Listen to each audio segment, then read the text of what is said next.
Halo guys, jumpa lagi dengan saya guys.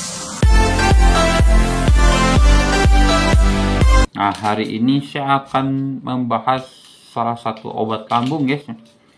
Ini kemarin istri saya kena asam lambung, dikasih kayak gini guys, omeprazol ya. Ini buat apa sih omeprazol ini? Nah, ini omeprazol ini obat untuk mengatasi asam lambung yang berlebih dan keluhan yang menyertainya guys. Ya, omeprazol itu digunakan untuk mengobati gastroesophageal reflux disease atau GERD ya, atau asam lambung naik ya. Bisa juga untuk sakit MAH atau gastritis atau untuk tukak lambung ya guys. Nah, gimana cara kerja si omeprazol ini ya? Kita coba lihat lagi di blognya guys. Omeprazol ini menurunkan asam lambung dengan cara menghambat pompa proton yang berperan besar dalam produksi asam lambung. Dengan cara kerja tersebut, obat ini dapat mengurangi gejala iritasi dinding lambung seperti nyeri ulu hati, mual, dan kembung. Omeprazol dapat membantu proses penyembuhan jaringan lambung atau kerongkongan yang rusak akibat iritasi dari asam lambung yang berlebih. Obat ini juga bisa meningkatkan efektivitas antibodi untuk melawan infeksi Helicobacter pylori yang menyebabkan tukak lambung. Jadi guys, cara kerja si omeprazol ini itu menghambat pompa proton ya. Nah, ini pompa proton ini biasa fungsinya buat memproduksi asam lambung. Jadi kalau dihambat itu berarti asam lambungnya nanti menurun ya. Terus kalau untuk tukak lambung biasanya si omeprazol ini fungsinya untuk meningkatkan antibodi dalam tubuh ya, untuk melawan bakteri Helicobacter ya yang biasa membolongi lambung itu. Omeprazol ini bukan merek ya, ini adalah kandungan obat. Jadi untuk merek-mereknya ada banyak ya, kita coba lihat. Nah guys, ini merek dagang dari omeprazol ya. Ada Esoper, ada Esola 20, Esopin, Esomeprazol sodium, Inhibum, Locap, Meisage, Nesigas, Nexiumub, Omeprazol, Omeprazol Hexpam, Omeprazol Novel, Omed, OMZ, OPM, Ojid, Protop, Jeprazol, Jolacap ya, jadi banyak mereknya. Nah, gimana dosisnya omeprazol ini ya? Kalau di sini kemarin istri saya itu dikasih dosisnya 1x1 ya, setengah jam sebelum makan. Coba kita cari tahu ya. Nah, ini kalau yang bentuk minum, kapsul atau tablet biasanya untuk kondisi GERD, gastroesophageal reflux disease atau asam lambung naik. Untuk dewasa 20 mg 1 kali sehari selama 4 minggu. Untuk anak usia di atas 1 tahun dengan berat badan 10 sampai 20 kg itu 10 mg 1 kali sehari selama 2-4 minggu ya, jadi setengahnya. Jika diperlukan, dosis dapat ditingkatkan menjadi 20 mg 1 kali sehari, jadi kalau perlu bisa ditingkatin guys.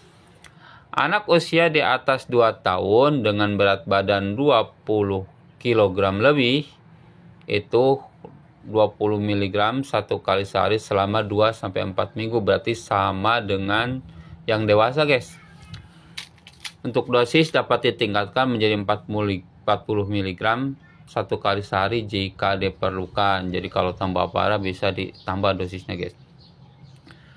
Untuk kondisi tukak lambung dan ulkus duodenum ya, tukak lambung itu luka di lambung, ulkus duodenum itu luka di usus 12 jari ya. Untuk dewasa itu 20 mg atau 40 mg bisa 2 kali ini kalau tukak lambung ya. 1 kali sehari, jadi bisa 20 atau 40 ya, tergantung keparahan.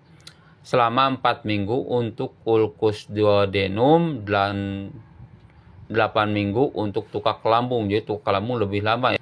Dosis pemeliharaannya 10 sampai 20 mg satu kali sehari, dapat ditingkatkan hingga 40 mg jika perlu.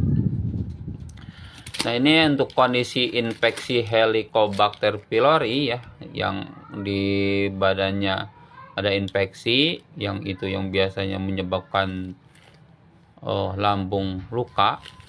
Infeksi ini omeprazol dikombinasikan dengan antibiotik clarithromycin, amoxicillin, dan metronidazole ya. Untuk dewasa itu 20 mg 2 kali sehari selama 7-10 hari ya. Jadi enggak 1 kali 1 lagi, 2 kali. Untuk anak usia di atas 4 tahun dengan berat badan 15-30 kilo, 10 mg 2 kali sehari selama 7 hari. Untuk anak usia di atas 4 tahun dengan berat badannya lebih dari 30 kilo, itu sama dengan orang dewasa guys, 20 mg 2 kali sehari selama 7 hari. Itu yang infeksi guys. Terus yang kondisi sindrom Zollinger-Ellison itu untuk dewasa dosisnya dosis awalnya 60 mg tiap hari ya. Jadi 3 tablet berarti ya. Untuk dosis pemeliharaan 20-120 mg tiap hari. Dosis lebih dari 80 mg per hari akan diberikan dalam 2 dosis terbagi. Jadi kalau misalnya 80 harus dibagi 2. Jadi 40-40 ya, 2 tablet sekaligus.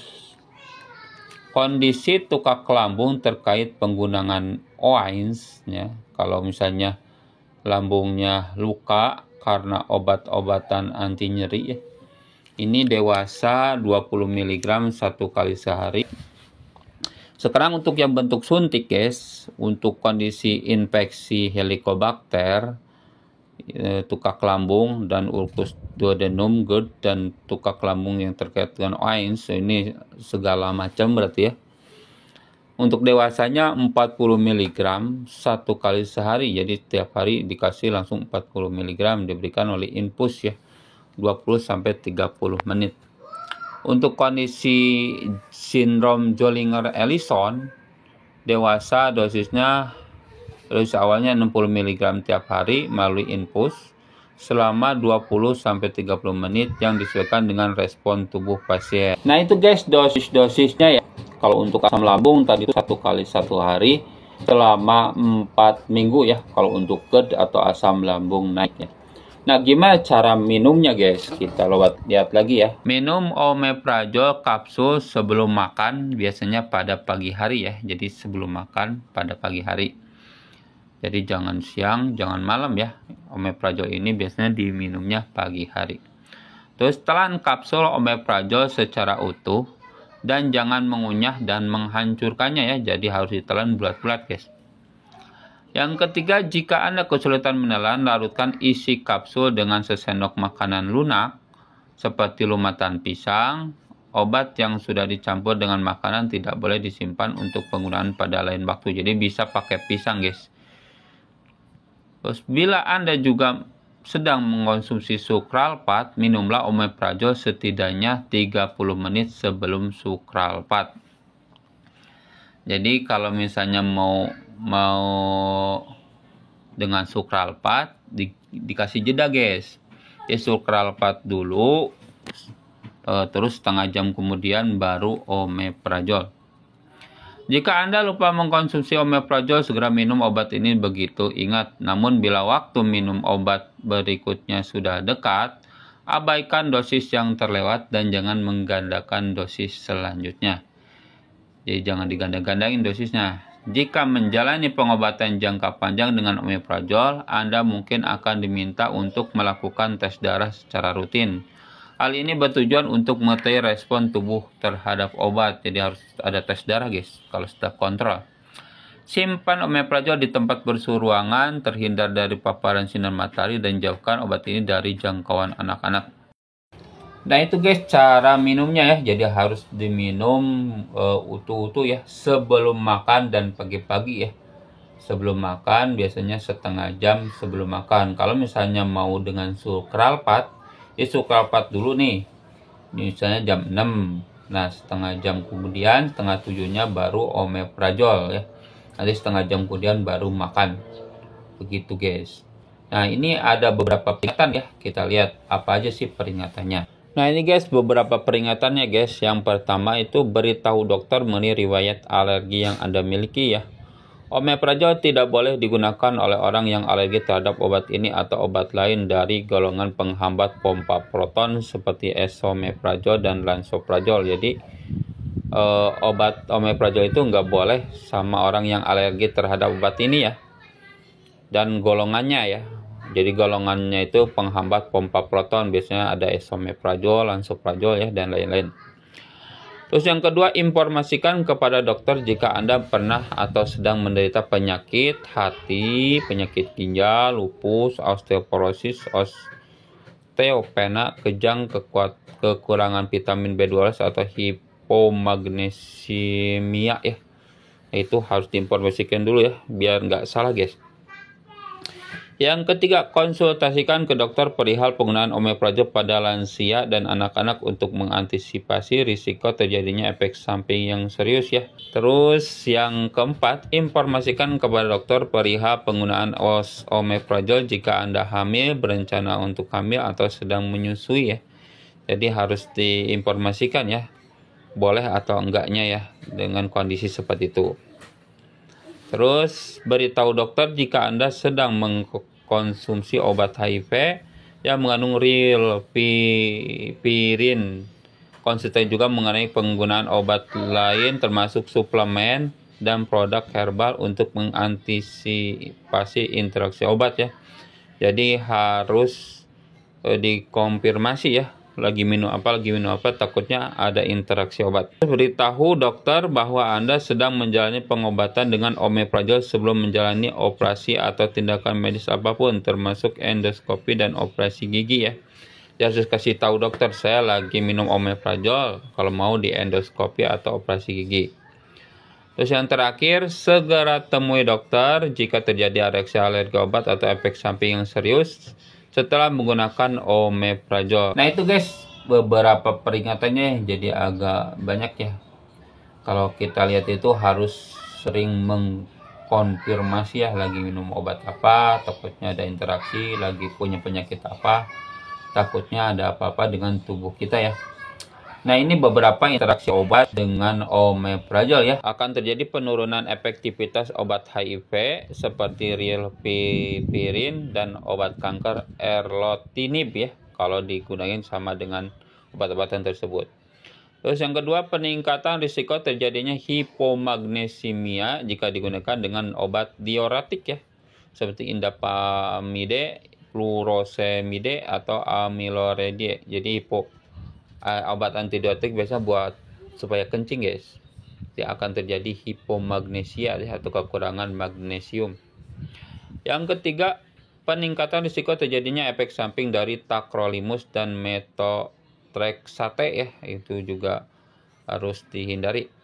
Terus yang keempat, penurunan efektivitas obat anti jamur jenis azol yang diminum ya, seperti itraconazole dan ketoconazole ya. Itu bisa menurun kalau dibarengin dengan omeprazol. Peningkatan risiko terjadinya efek samping dari obat diazepam, phenytoin, digoxin, dan cilostazol. Jadi efek sampingnya bisa meningkat ya kalau digunakan dengan obat-obatan tersebut. Terus penurunan efektivitas Penurunan efektivitas clopidogrel dalam mencegah serangan jantung atau stroke ya. Jadi bisa menurun tuh clopidogrelnya. Terus yang terakhir ini penurunan penyerapan suplemen vitamin B12 metilcobalamin ya. Nah itu guys interaksi beberapa obat dengan omeprazol ya. Jadi hati-hati kalau menggunakan obat berbarengan. Jadi harus tahu dulu ini biar interaksi atau enggak. Nah tadi di peringatan itu harus temui dokter kalau ada efek samping serius ya. Yang kayak gimana? Beberapa efek samping yang bisa terjadi setelah menggunakan omeprazol adalah, nah ini ada sakit kepala guys, sakit perut atau perut kembung, mual atau muntah, diare, sembelit, gejala flu ya seperti demam, sakit tenggorokan atau pilek, biasanya pada anak ya. Ini bisa terjadi kalau minum omeprazol. Lakukan pemeriksaan ke dokter jika keluhan di atas tidak kunjung mereda atau justru memburuk. Jadi kalau bertambah buruk harus ke dokter. Segera cari pertolongan medis jika muncul reaksi alergi obat dan efek samping yang serius. Nah ini efek samping serius guys. Sakit perut parah dan diare yang sangat cair atau disertai darah. Nah ini harus ke dokter ya kalau ada seperti ini. Nyeri yang tidak biasa di pergelangan tangan, paha, pinggul, atau punggung. Nih, kalau nyeri ini harus ke dokter ya. Kejang itu juga. Gangguan ginjal yang bisa ditandai dengan penurunan frekuensi buang air kecil, urin berdarah, atau berat badan meningkat. Nah ini harus ke dokter juga. Hipomagnesemia yang bisa ditandai dengan pusing, biasanya tremor, denyut jantung cepat atau tidak teratur seperti aritmia, serta kram otot. Nah ini juga harus ke dokter. Gejala lupus baru atau perburukan keluhan lupus yang sudah ada, misalnya nyeri sendi serta ruam di hidung dan pipi yang berbentuk seperti kupu-kupu. Nah ini juga harus segera ke dokter guys. Nah itu guys tentang omeprazol ya. Jadi kalau kita rangkum itu, jadi omeprazol itu buat menurunkan produksi asam lambung ya. Diminumnya setengah jam sebelum makan. Untuk asam lambung itu 1 kali 1 hari aja ya, selama 4 minggu. Mungkin sekian yang bisa saya sampaikan tentang omeprazol ya. Semoga bermanfaat. Jangan lupa subscribe, like, comment, dan share. Terima kasih. Assalamualaikum warahmatullahi wabarakatuh.